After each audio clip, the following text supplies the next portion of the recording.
إله إلا الله أشهد لا إله إلا الله أشهد أن محمد رسول الله أشهد أن محمد رسول الله حي على الصلاة حي على الصلاة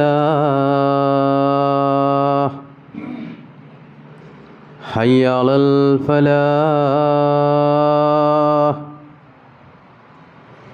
حي على الفلاح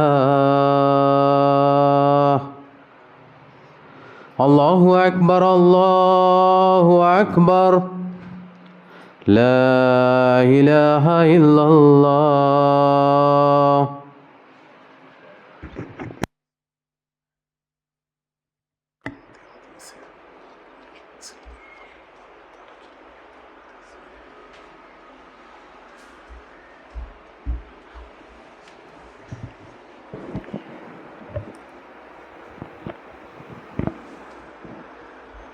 الحمد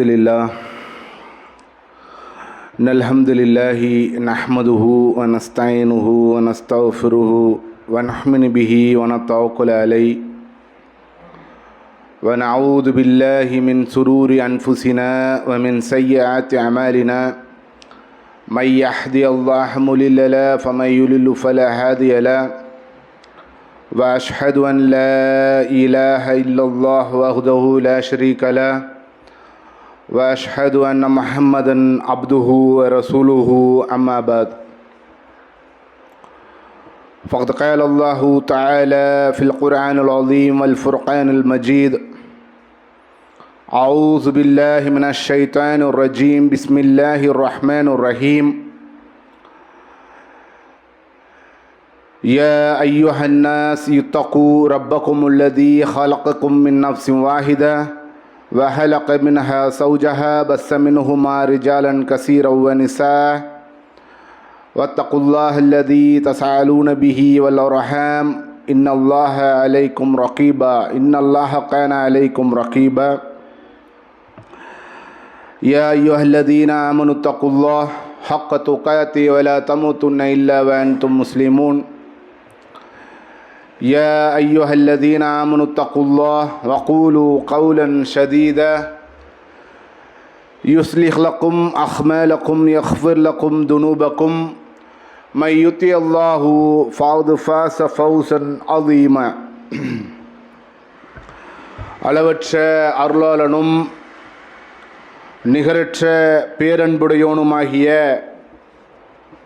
அந்த ஏக இறைவன் அல்லாஹுவை போற்றி புகழ்ந்தவனாக அந்த ஏக இறைவனால் இந்த உலகத்திற்கு நன்மாராயம் கூற அனுப்பப்பட்ட உத்தம நபிகள் நாயகம் ஸல்லல்லாஹு அலைஹி வஸல்லம் அவர்கள் மீதும் அவர்களது சொல் செயல் அங்கீகாரம் அவற்றை அப்படியே தங்களுடைய வாழ்நாளிலே பின்பற்றி வாழ்ந்த உத்தம சஹாபாக்கள் சஹாபிய பெண்மணிகள் நல்லோர்கள் வல்லோர்கள் குறிப்பாக இந்த ஜும்மா தினத்திலே இந்த மஜ்லிஸிலே அமர்ந்திருக்கும் உங்கள் மீதும் உங்கள் குடும்பத்தார் மீதும் என் குடும்பத்தார் மீதும் அந்த ஏக இறைவனின் வட்சா கருணை என்றென்றும் நின்று நிலவட்டுமாக என்று பிரார்த்தித்தவனாக எனது இந்த ஜும்மா பிரசங்கத்தை துவக்கம் செய்கின்றேன். அன்பிற்கினிய அல்லாஹுவின் நல்லடியார்களே, இஸ்லாத்திலே நம்பிக்கைகள் 6 விதமான நம்பிக்கைகள், அது எல்லாவற்றுக்கும் தெரிந்த ஒரு நம்பிக்கை. அதிலே குறிப்பாக அந்த நம்பிக்கை என்னும் அந்த தூண்களிலே ஒன்றுதான் மலக்குகளை நம்புவது. மலக்குகளை நம்புவதை பற்றி அல்லாஹு தஆலா தன்னுடைய திருமறை குர்ஆனிலே சொல்லும் பொழுது, ஆமனர் ரசூலு பிமா உன்சில இலைஹி மிர் ரப்பிஹிம் வல் முஹ்மினூன், குல்லுன் ஆமன பில்லாஹி வ மலாயிகத்திஹி வ குத்துபிஹி வ ருசுலிஹி லா நுஃபர்ரிகு பைன அஹதிம் மிர் ரசுலிஹி வ காலு சமிஹ்னா வ அத்தாஹ்னா உஃப்ரானக ரப்பனா வ இலைக்கல் மசீர். இத்தூதர் முஹம்மது தமது இறைவனமிருந்து தமக்கு அருளப்பட்டதை நம்பினார். நம்பிக்கை கொண்டோரும் இதை நம்பினார்கள். அல்லாஹுவையும் அவனது வேதங்களையும் அவனது தூதர்களையும் அனைத்தையும் நம்பினார்கள். அவனது தூதர்களில் எவருக்கிடையேயும் வேற்றுமையை காட்ட மாட்டார்கள். செவியுற்றோம், கட்டுப்பட்டோம், எங்கள் இறைவா மன்னிப்பை வேண்டுகிறோம், உன்னிடமே எங்கள் திருப்பம், அதாவது திரும்ப வருதல் உண்டு என்று கூறுகின்றனர் என்று அல்லாஹு தாலா தன்னுடைய திருமறை குர்ஆனிலே அல்லாஹுவை எப்படி நம்ப வேண்டும், வேதங்களை எப்படி நம்ப வேண்டும், மலாயிக்காமார்களை எப்படி நம்ப வேண்டும், மறுமை நாளை எப்படி நம்ப வேண்டும் என்று தன்னுடைய திருமறை குர்ஆனிலே சொல்லி காட்டுகின்றான். இன்னும் சொல்லும் பொழுது அல்லாஹு தாலா தன்னுடைய திருமறை குர்ஆனிலே சொல்லும் பொழுது மற்ற நம்பிக்கைகளை நம்பிக்கை கொண்டுவிட்டு மலாயிக்காமார்கள் இன்னும் தூதர்களை இன்னும் வேதங்களை நம்பாமல் இருப்பது வெகு தூரத்தில் அவர்களை கொண்டு செல்லும் என்று அதையும் தன்னுடைய திருமறை குர்ஆனிலே சொல்லி காட்டுகின்றான். எப்படி சொல்லி காட்டுகிறான் என்று சொன்னால், அவர்கள் இஸ்லாத்தை விட்டே வெளியேறி விடுவார்கள். எந்த அளவுக்கு என்று சொன்னால், ஈமானின் அடிப்படையில் ஒன்றான மலாயிக்காவை நம்பிக்கை கொள்வது யார் மறுத்து விடுகிறார்களோ அவர்கள் இஸ்லாத்தை விட்டும் வெளியேறி விடுவார்கள் என்று தன்னுடைய அருள்மறையாம் திருக்குர்ஆனிலே அல்லாஹு தஆலா சொல்லி காட்டுகின்றான். எப்படி சொல்லி காட்டுகின்றான் என்று சொன்னால், யா அய்யுஹல்லதீன ஆமனு ஆமினு பில்லாஹி வ ருசுலிஹி வல் கிதாபிஹி நஸ்ஸல அலா ரசூலிஹி வல் கிதாபில்லத்தல அஸ்ல மின் கப்ல் வமன் யக்ஃபுர் பில்லாஹி வ மலாயிகதி வ குதுபிஹி வ ருசுலிஹி வ யௌமில் ஆஹிரி ஃபக்த் லல்ல லலாலம் பஈத். நம்பிக்கை கொண்டவரே, அல்லாஹ்வையும் அவனது தூதரையும் தனது தூதர் மீது அவன் அருளிய வேதத்தையும் இதற்கு முன் அவன் அருளிய வேதத்தையும் நம்புங்கள். அல்லாஹ்வையும் அவனது வானவர்களையும் அவனது வேதங்களையும் அவனது தூதர்களையும் இறுதி நாளையும் ஏற்க மறுப்பவர் தூரமான வழிகேட்டிலே விழுந்து விட்டார். எந்த அளவுக்கு இது நம்மளை போதிக்கின்றது என்று சொன்னால், அதாவது மாற்று கருத்துக்களே இருக்கக்கூடிய மாற்று மதத்தினரும் கூட, இப்போ எடுத்துக்காட்டுக்கு சொல்ல வேண்டும் என்று சொன்னால், வேதம் கொடுக்கப்பட்டவர்கள் என்று நாம் சொல்லக்கூடிய அந்த கிறிஸ்துவ மக்களாக இருக்கட்டும், யூதர்களாக இருக்கட்டும், எந்த அளவுக்கு சொல்ல வருகிறது, இஸ்லாம் எந்த அளவுக்கு சொல்ல வருகிறது என்று சொன்னால், முந்தைய காலத்திலே கொடுக்கப்பட்ட வேதத்தையும் நீங்கள் நம்ப வேண்டும். அதாவது முந்தைய காலகட்டத்திலே அவர்கள் கொடுக்கப்பட்ட வேதங்கள் இப்பொழுது வேதமாக இல்லை என்பது ஒரு புறம் இருந்தாலும் அதை நம்பிக்கை கொண்டால்தான் ஒரு முஸ்லீமாக இருக்க முடியும். அதன் அடுத்து மலாயிக்காவை நம்பிக்கை கொள்ள வேண்டும் என்பதைத்தான் இந்த குர்ஆன் வசனம் நமக்கு போதிக்கின்றது.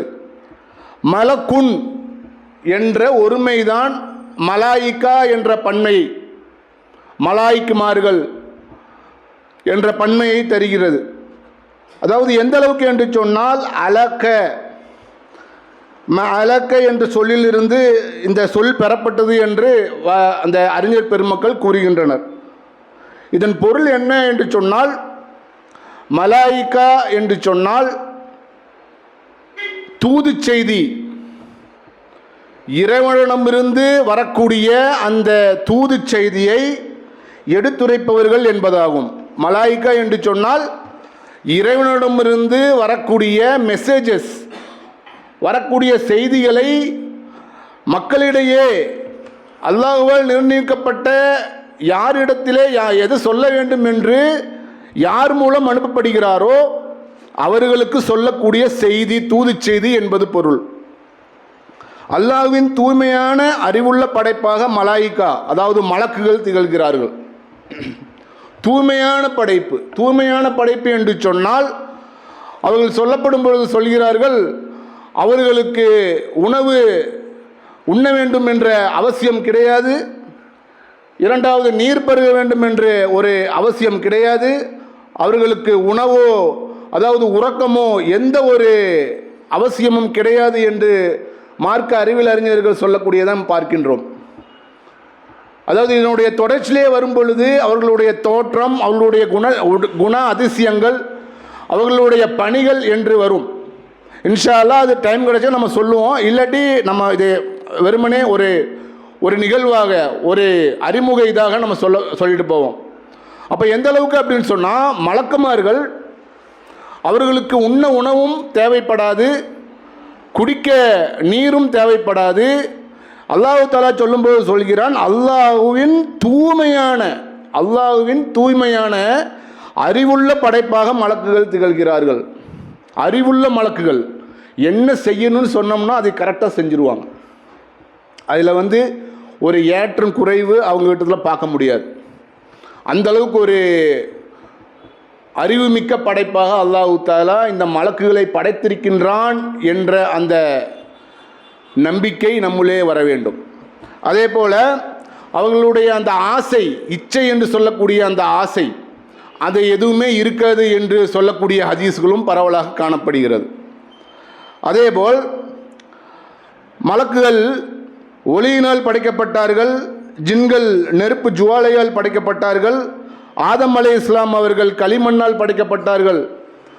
ஒரு அறிஞர் இதே போல பயான் பண்ணும் பொழுது சொன்னார், ஆதம் அலைஹிஸ்ஸலாம் அவர்கள் உங்களுக்கு அந்த களிமண்ணால் படைக்கப்பட்டார்கள், ஆகவே தான் நமக்கும் நம் மரணித்த பிறகும் அந்த மண்ணுக்கு உண்டான தொடர்பு நம்மளை அது துண்டிக்கப்படுவதில்லை. அதாவது மண்ணிலே கொண்டு போய் நம்மளை அடக்கம் செய்கிறார்கள், மண்ணிலே படைக்கப்பட்ட ஒரு மனிதனை மண்ணிலே கொண்டு போய் அடக்கம் செய்கிறார்கள் என்ற கருத்து உள்பட ஒருத்தர் சொன்னார். அப்போ இதை தான் ஆயிஷா ரலியல்லாஹு தஆலா அன்ஹா அவர்கள் சொல்லும் பொழுது, ஒரு ஹதீஸ்லேயே சொல்லும் பொழுது, ஆயிஷத்து கால ரசூலுல்லாஹி ஸல்லல்லாஹு அலைஹி வஸல்லம் ஹுலிகத்தில் மலாயிகத்து மின் நூர், மலாயிக்காக்கள் ஒளியினால் படைக்கப்பட்டார். வ குலிகத்தில் ஜான்னு மின் மாரிஜின் மின்னார், ஆதம் அதாவது ஜின்கள் நெருப்பு ஜுவாலையால் படைக்கப்பட்டனர். அதே போல் ஒஹ்லிகத் ஆதமு மிம்மா உசிபுலக்கும், அடுத்ததாக ஆதம் அலைஹிஸ்ஸலாம் அவர்கள் தங்கள் களிமண்ணால் படைக்கப்பட்டார்கள் என ஆயிஷா ரலியல்லாஹு தஆலா அன்ஹா அவர்கள் அறிவிக்கின்ற ஹதீஸ் சஹீஹ் முஸ்லிமிலே 5722வது ஹதீஸாக இடம்பெறுகிறது. அப்போ நம்ம எப்படி ஈமான் கொள்வது இந்த மலாயிக்காமார்களை எப்படி ஈமான் கொள்வது என்பதை ஈமான் கொள்ள வேண்டும் என்பதை இமாம் ஷுயூத்தி ரஹ்மத்துல்லாஹி அவர்கள் கூறுகிறார்கள். அவர்கள் இருப்பதை உண்மைப்படுத்த வேண்டும்.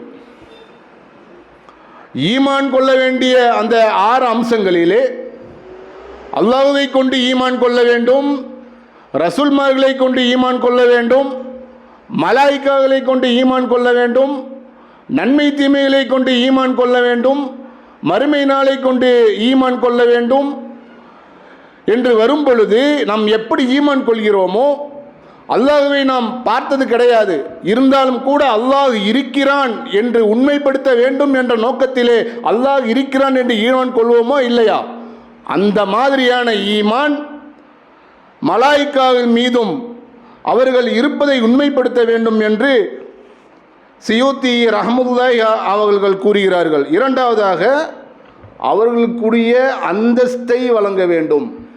அவர்கள் இப்படி தான், அல்லாஹ்வால் படைக்கப்பட்ட ஒரு படைப்பு தான், அவர்களுக்கு இந்த மாதிரிலாம் இருக்குது, அவர்கள் நேர்மையானவர்கள், அல்லாஹ் சொல்லக்கூடிய பணிகளை மட்டும் செய்யக்கூடியவர்கள் என்று அவர்களுக்குரிய அந்தஸ்தை வழங்க வேண்டும். அவர்களும் மனிதர்கள், ஜின்கள் மற்றும் ஏனைய படைப்புகளை போன்று அல்லாஹ்வின் அடியார்கள் என்றும் அவனது படைப்புகள் என்றும் உறுதி செய்ய வேண்டும்.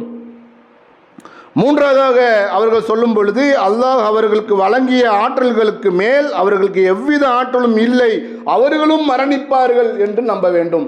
என்று சியூத்தி ரஹ்மத்துல்லாஹி அலைஹி அவர்கள் கூறுகின்றதை நாம் பார்க்க முடிகிறது. அதே போல அவர்களை அல்லாஹ் மனிதர்களில்தான் நாடியவர்களிடம் தூதராக அனுப்பி வைப்பான். நம்ம கேள்விப்பட்டிருப்போம், சஹாபாக்களுடைய உருவிலே மலக்குமார்கள் வந்தார்கள் என்பதை நாம் கேள்விப்பட்டிருப்போம். அல்லாஹ் நாடியவர்களின் உருவில் அவர்களை அல்லாஹ் மனிதர்களில் தன் நாடியவர்களிடம் தூதராக அனுப்புவான் என்பதை ஒப்புக்கொள்ள வேண்டும்.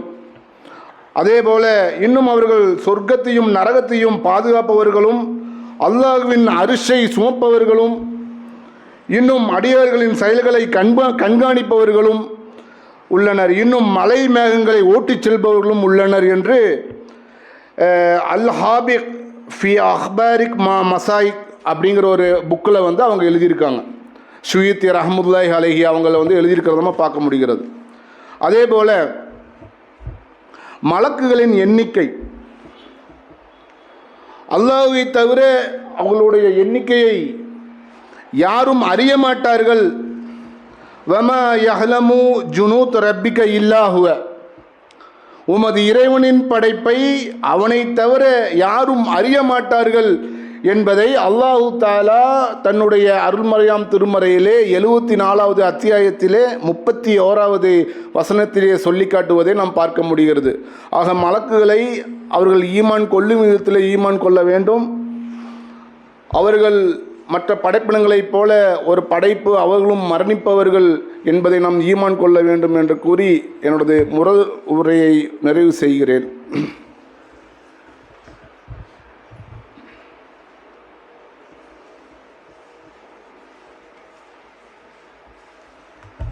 اللهم صل على محمد وعلى آل محمد كما صليت على إبراهيم وعلى آل إبراهيم إنك حميد مجيد.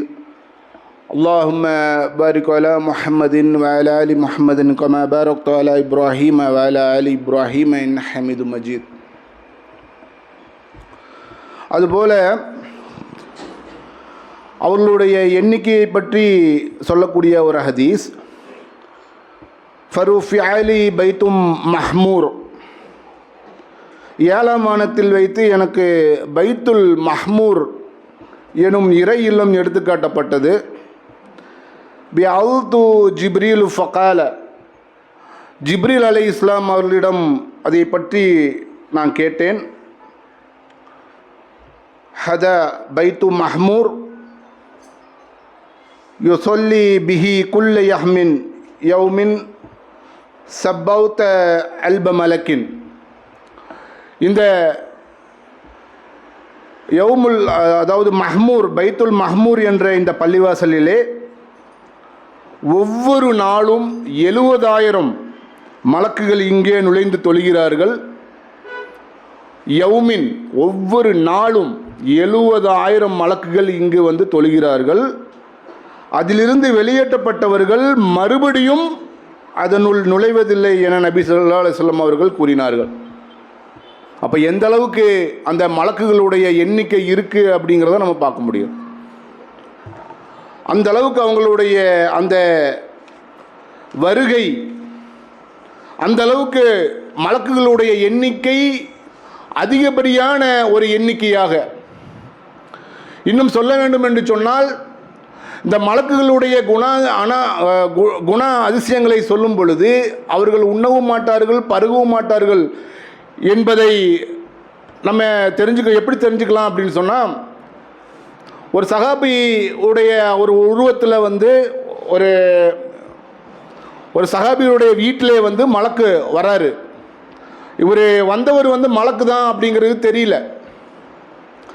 இவரும் வந்து என்ன சொல்கிறாரு, சரி ஒரு அப்பத்தில் இருக்கக்கூடிய நம்மளுடைய பழக்கம் என்ன அப்படின்னு சொன்னால், இப்போ இருக்கிற மாதிரி அந்த ஹோட்டலோ இல்லை ஒரு உணவு கொடுக்கக்கூடிய இடங்களோ எதுவுமே கிடையாது. யாராச்சும் வந்தாங்க அப்படின்னா அந்த உள்ளூர்காரங்க தான் அந்த பொறுப்பை வந்து ஏற்றுக்கணும், அவங்களுக்கு அந்த உணவு தருவாங்க.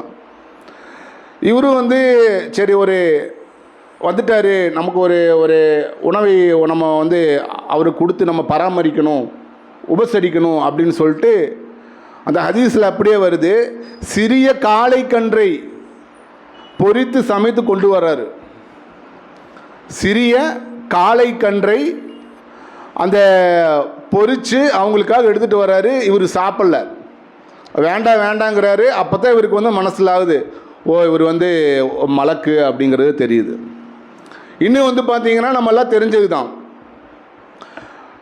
ரசூலுல்லாஹி ஸல்லல்லாஹு அலைஹி வஸல்லம் அவர்கள் அந்த என்ன சொல்கிறது சபையில் வந்து உட்கார்ந்துருக்காரு. பள்ளியில் உட்கார்ந்துருக்கும் பொழுது ஒரு நபர் வருகிறார். நபர் வந்து என்ன சொல்கிறாரு அப்படின்னு சொன்னால், நபர் வந்து அந்த நபர் பார்க்குறதுக்கு எப்படி இருக்குது அப்படின்னு சொன்னால், தங்களுடைய வெள்ளை ஆடைகள், வெள்ளை ஆடை, அதாவது வெள்ளை முடி, நல்லா என்ன சொல்கிறது இப்போ தான் டிப்டாப்பாக வந்து ட்ரெஸ் பண்ணிவிட்டு ஒரு மேக்கப் பண்ணிட்டு வந்த மாதிரி அப்படியே வராரு. வந்து தங்களுடைய அந்த ரசூலுல்லாஹி ஸல்லல்லாஹு அலைஹி வஸல்லம் அவர்கள் அமர்ந்திருக்கும் அந்த இருக்கையின் பக்கத்திலே தன்னுடைய முழங்காலை அவரோட முழங்காலோடு சேர்த்து அமர்ந்து ஒவ்வொரு கேள்வியாக கேட்குறாரு. இந்த மாதிரி இஸ்லாம்னா என்ன சொல்லுங்க அப்படின்னு கேட்குறாரு. இவரும் சொல்கிறார், இஸ்லாம் அப்படின்னா அல்லாஹ்வை ஈமான் கொள்வது, நோன்பு காலங்களே நோன்பு நோட்பது, இன்னும் அது குறிப்பிட்ட நேரத்திலே தொழுவது, ஜக்காத் என்னும் பொருளுதவியை செய்வது, ஹஜ்ஜு காலங்களிலே தங்களுடைய பொருளுதவி அதிகமாக இருக்குமெனில் அந்த மெக்காவுக்கு செல்வது என்ற அந்த 5 இஸ்லாத்தினுடைய கடமைகளை சொல்கிறார். இவரும் சொல்கிறார், ஓகே நீங்கள் கரெக்டாக சொல்லிட்டீங்க அப்படிங்கிறார். ரெண்டாவது ஈமான்னா என்ன அப்படின்னு கேட்குறாரு. இவரும் சொல்கிறாரு. எந்தளவுக்கு சொல்கிறாரு அப்படின்னு சொன்னால், அந்த ஈமானில் வரக்கூடிய அந்த 6 விஷயங்கள், அல்லாஹ்வை கொண்டு ஈமான் கொள்வது, மலக்குமார்களை கொண்டு ஈமான் கொள்வது, ரசூல்மார்களை கொண்டு ஈமான் கொள்வது என்பதை அப்படியே வரிசையாக சொல்கிறார். இவரும் சரி கரெக்டாக சொல்லிட்டீங்க அப்படிங்கிறாரு. மூணாவது இஹ்சான் அப்படின்னா என்னன்னு கேட்குறாரு. அல்லாஹ் நம்மளை பார்த்து கொண்டிருக்கிறான் என்பதை போன்று தொழுவது என்பதையும் கரெக்டாக சொல்லிடுறாரு. அல்லாஹ் நம்மளை பார்த்து கொண்டிருக்கிறான், நாம் அல்லாஹ்வை பார்க்காவிட்டாலும் அல்லாஹ் நம்மளை பார்த்து கொண்டிருக்கின்றான் என்ற அடிப்படையிலே தொழுவது, இதுதான் இஹ்சான் என்று சொல்கிறார். ஓகே அப்படின்னு சொல்லிட்டு நீங்கள் எல்லாமே கரெக்டாக சொன்னீங்க. அதே மாதிரி இன்னொன்று கேட்குறாரு, ஆகிரத்து எப்போ, மறுமை நாள் எப்போன்னு கேட்குறாரு. இல்லை இது வந்து நமக்கு தெரியாது, இது வந்து படைத்த இறைவனுக்கு தான் தெரியும், அது உங்களுக்கும் நல்லாவே தெரியுங்கிறாரு. அவரு சிரிக்கிறார். அப்போ எல்லாம் முடிஞ்சிச்சு, இந்த உரையாடல் முடிஞ்சு போகின்ற சமயத்தில் எல்லோரும் கேட்குறாங்க, நபித்தோழர்கள்லாம் கேட்குறாங்க, யார் என்ன. இப்போ வந்துட்டு போனவர் இந்த மாதிரி ஒரு கேள்வி கேட்டார், ஒவ்வொரு கேள்வியாக கேட்டார், நீங்களும் பதில் சொன்னீங்க, அவரும் அழகாக அந்த உரையாடலாம் முடிச்சுட்டு போயிட்டாரு அப்படின்னு. இப்போ வந்தவர் தான் வந்து மலக்கு அப்படிங்க, வந்தவர் தான் மலக்கு அப்படிங்கும்போது இவங்களுக்கெல்லாம் ஆச்சரியம், நபித்தோழர்களுக்கெல்லாம் ஆச்சரியம். வெளியில் போய் பார்க்குறாங்க, அதுக்குள்ளே ஆளை காணோம். அப்போ இந்த மாதிரி எப்படி வருவாங்க என்னங்கிறது தெரியாது, அந்தளவுக்கு இருப்பாங்க மலக்குமார்கள் அப்படிங்கிறது தான் வந்து அதாவது ஈமான் கொள்வதிலே மிக முக்கியமான ஒரு அம்சமாக இருந்து கொண்டிருக்கின்றது. அதாவது நம்பிக்கை கொள்வதிலே பலதரப்பட்ட நம்பிக்கைகள் கொண்டால்தான் நம்மளுடைய இஸ்லாம் பூர்த்தியாகும் என்ற அடிப்படையிலே நான் முன்கூட்டியே சொன்னது போல, வேதம் கொடுக்கப்பட்ட கிறிஸ்துவர்களானாலும் சரிதான், யூதர்களானாலும் சரிதான், முந்தைய காலகட்டத்திலே அவர்களுக்கு கொடுக்கப்பட்ட அந்த வேதத்தையும் நாம் நம்ப வேண்டும். அந்த வேதங்கள் இப்பொழுது அந்த வேதங்களாக இருப்பதில்லை, அது நிதர்சனமான உண்மை. ஆனாலும் கூட ஒரு முஸ்லீமாகப்பட்டவன் அந்த வேதங்களையும் நம்ப வேண்டும், மலாய்க்காய்களை அதாவது மலக்குமார்களை நம்ப வேண்டும்.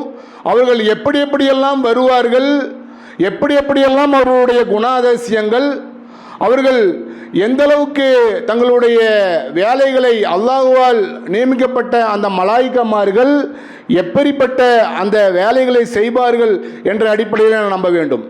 இன்னும் சொல்ல வேண்டும் என்று சொன்னால், அல்லாஹ் தஆலாவால் அவர்களுக்கு கொடுக்கப்பட்ட அந்த வேலைகள் குறை நிறை இல்லாமல் அவர் எப்படி சொன்னாங்களோ அதே மாதிரி நமக்கு எல்லாமே தெரியும். நம்மளை நிறைவேற்றக்கூடிய 2 மலாய்க்கமார்கள் இருந்து கொண்டு இருக்கின்றார்கள், நன்மை எழுதக்கூடியவர்கள், தீமை எழுதக்கூடியவர்கள். நன்மையை நினைத்தாலும் சரிதான் எழுதக்கூடியவர்கள், தீமையை செய்தால்தான் அது எழுதுவார்கள் என்றெல்லாம் நாம் கேள்விப்பட்டிருக்கிறோம். அப்படிப்பட்ட அந்த மலாய்க்காய்களை, மலக்குமார்களை நம் நம்பிக்கை கொள்வது தான் இஸ்லாத்தினே ஈமான் கொள்வதிலே ஒரு உண்மையான ஒரு ஈமான் கொள்வதனுடைய அர்த்தம். இல்லை வெறுமனே தூதர்களை மட்டும் நாம் நம்புவோம், அல்லாஹ்வை மட்டும் நம்புவோம், வேதங்களை மட்டும் நம்புவோம், நாங்கள் மலக்குமார்களை நம்ப மாட்டோம் என்ற அடிப்படையில் நாம் இருந்தோம் என்று சொன்னால் அது முழுமையாக நம்மை இஸ்லாத்திலே ஏற்றுக்கொள்ளப்பட்டதுக்கு அர்த்தமாகாது. அதன் அடிப்படையிலே நம்மளுடைய வாழ்க்கையிலே ஈமானுடைய கடமைகளை என்னென்ன, அது என்னமெல்லாம் சொல்லப்படுகின்றது, அதில் என்னவெல்லாம் இருக்கின்றது, அதை எப்படி நம்ப வேண்டும், எப்படி நம்பக்கூடாது, எப்படி நம்ப அல்லாஹ் தஆலா நம்மளே உட்பட்டிருக்கின்றான் என்றெல்லாம் அந்த அடிப்படையிலே நான் நம்பக்கூடிய வகையிலே இருக்க வேண்டும் என்று சொல்லி எனது இந்த ஜும்மா உரையை நிறைவுக்கு கொண்டு வருகிறேன். ஆஹிரு தஅவானா அல்ஹம்துலில்லாஹி ரப்பில் ஆலமீன். அஸ்ஸலாமு அலைக்கும் வரஹ்மத்துல்லாஹி வபரகாத்துஹு.